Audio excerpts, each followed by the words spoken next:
Guys, ഞങ്ങളപ്പം അമലേട്ടൻ്റെ family പോവാണ്. അപ്പൊ അവിടെ എന്തൊക്കെയുണ്ടെന്ന് ഞാൻ കാണിച്ചു തരാം. എന്നെ കൂടെ കൊണ്ടുപോ.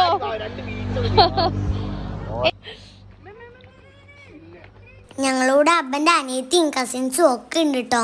ഗേറ്റിൻ്റെ അവിടെ എത്തിയപ്പോൾ ഞങ്ങൾ പട്ടികളൊക്കെ അവിടെ തുറന്നിട്ടിരിക്കുകയാണോ എന്ന് വിചാരിച്ചിട്ട് കുറച്ചേരം അവിടെ നിന്ന് നോക്കിട്ടോ. തേക്കിനും പിന്നെ അമലേട്ടൻ വന്നു. പിന്നെ ഞങ്ങൾ ധൈര്യമായിട്ട് അങ്ങ് കയറിപ്പോയി.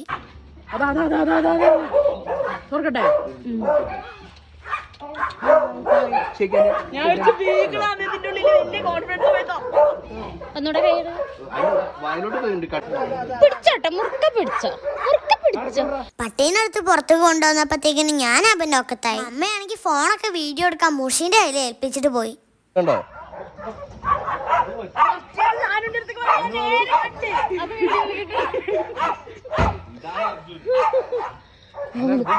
അതൊന്നും ചെയ്യില്ല. അതൊന്നും ചെയ്യില്ലടാ. ഇവിടെ പപ്പികളെ വാങ്ങിക്കാനൊക്കെ ആൾക്കാർ വരാറുണ്ട് കേട്ടോ. എനിക്കാണെങ്കിൽ കുഞ്ഞു പപ്പീസിനെയാണ് ഇഷ്ടം. പക്ഷെ അവിടെ കുഞ്ഞു പപ്പീസ് ഒന്നും ഉണ്ടായിരുന്നില്ല. കുഞ്ഞു പപ്പിയൊക്കെ ഉണ്ടാകുമ്പോഴത്തേക്കിനും എല്ലാരും വാങ്ങിക്കൊണ്ടുപോകാ തോന്നുന്നു. ഞാൻ നോക്കുമ്പോ ഉണ്ടായിരുന്നു കൂട്ടിലൊരു കരടി. പക്ഷെ അതും പട്ടി തന്നെയായിരുന്നു. പക്ഷെ ശരിക്കും അതിനൊരു കരടീന്റെ ലുക്കില്ലേ. കുഞ്ഞു പപ്പി ഇല്ലല്ലോ എന്ന് ആലോചിച്ച് വിഷമിച്ചിരിക്കുമ്പോഴാണ് ഒരു കുഞ്ഞു കോഴിക്കുട്ടീനെ എന്റെ കൈ കൊണ്ടുവന്നത്.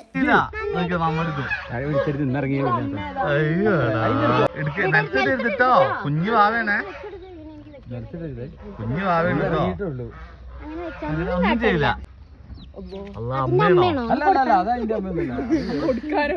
ആള് ഇതെങ്ങനെയുണ്ട്?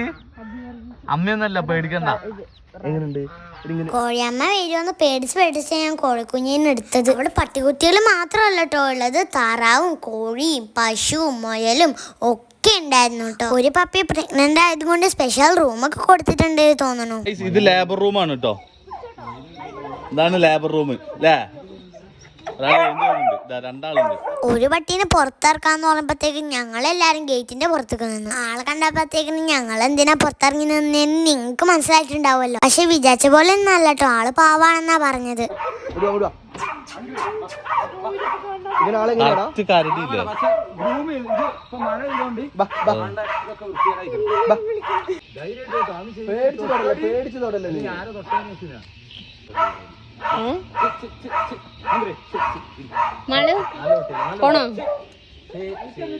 അങ്ങനെ ഫാമൊക്കെ കണ്ട് ഞങ്ങൾ തിരിച്ചു പോന്നു.